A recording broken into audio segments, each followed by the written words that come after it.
नमस्कार, मैं आपके साथ अंजना और आप देख रहे हैं आरपीएस समाचार। आइए शुरुआत करते हैं आज की खास खबर से। बुंदेलखंड क्षेत्र में आर्थिक समृद्धि लाएगा बुंदेलखंड एक्सप्रेसवे। किसी भी क्षेत्र के विकास के लिए सड़कें रीढ़ का काम करती हैं। सड़कों के निर्माण होने से संबंधित क्षेत्र का विकास बड़ी तेजी के साथ होता है। बुंदेलखंड क्षेत्र उत्तर प्रदेश का ऐसा क्षेत्र रहा है जहां त्वरित आगमन का अभाव रहा है।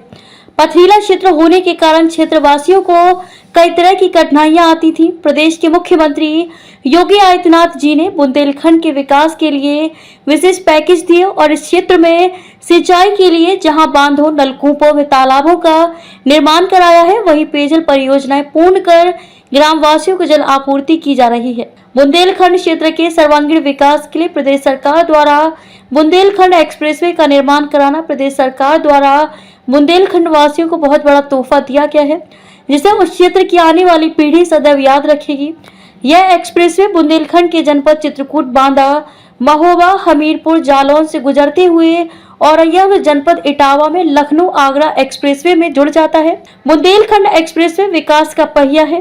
प्रदेश सरकार बुंदेलखंड क्षेत्र के विकास के लिए कृत संकल्पित है। बुंदेलखंड वासियों की हर क्षेत्र में आर्थिक समृद्धि और विकास करना सरकार का ध्येय है। इस क्षेत्र के विकास के लिए जितना ध्यान वर्तमान सरकार ने दिया है, उतना पूर्व में किसी ने नहीं दिया। बुंदेलखंड एक्सप्रेसवे के निर्माण का शुभारंभ तथा बनाने के बाद लोकार्पण भारत के प्रधानमंत्री श्री नरेंद्र मोदी जी द्वारा किया गया।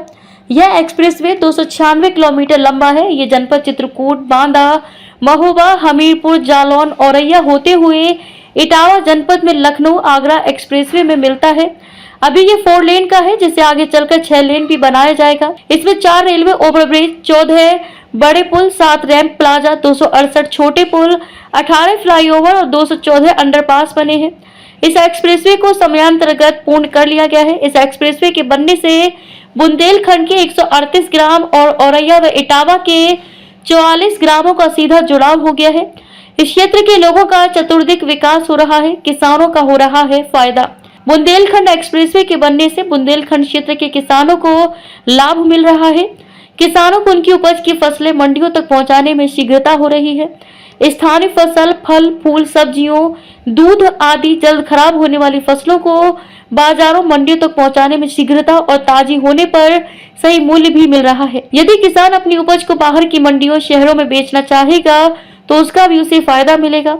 किसानों को खेती किसानी करने के लिए आवश्यक बीज, खाद आदि भी समय से मिलते रहेंगे। किसानों को उनकी फसल का वाजिब मूल्य मिलने से उनकी आय में बढ़ोतरी हो रही है। प्रदेश के मुख्यमंत्री योगी आदित्यनाथ जी ने बुंदेलखंड औद्योगिक विकास प्राधिकरण बीड़ा का गठन करते हुए प्रदेश में 47 वर्षों बाद एक नए शहर की स्थापना का महत्वपूर्ण निर्णय लिया है। नोएडा की तर्ज पर एक नई टाउनशिप विकसित की जा रही है। इसके लिए भूमि आदि की व्यवस्था की गई है। बुंदेलखंड एक्सप्रेसवे के निर्माण से प्रदेश और देश की कनेक्टिविटी सीधे हो गई है। एक्सप्रेसवे के किनारों पर उद्योगों, फैक्ट्रियों की स्थापना हो रही है। उनकी स्थापना के लिए भूमि की उपलब्धता है। उद्योगों की स्थापना से क्षेत्र का विकास होगा और लोगों को रोजगार मिलेगा। इससे उनकी आर्थिक प्रगति होगी। प्रदेश सरकार द्वारा बुंदेलखंड एक्सप्रेसवे के साथ डिफेंस इंडस्ट्रियल कॉरिडोर परियोजना का क्रियान्वयन किया जा रहा है। इससे लाखों लोगों को रोजगार मिलेगा। इसके साथ ही बुंदेलखंड एक्सप्रेसवे के किनारों पर विभिन्न प्रौद्योगिकी, तकनीकी एवं मेडिकल एवं स्वास्थ्य सेवाओं आदि के शिक्षण संस्थानों की स्थापना होगी। इन शिक्षण संस्थानों की स्थापना से छात्र छात्राओं को शिक्षा ग्रहण करने में आसानी होगी, उन्हें दूर नहीं जाना होगा और अभिभावकों की आर्थिक बचत होगी।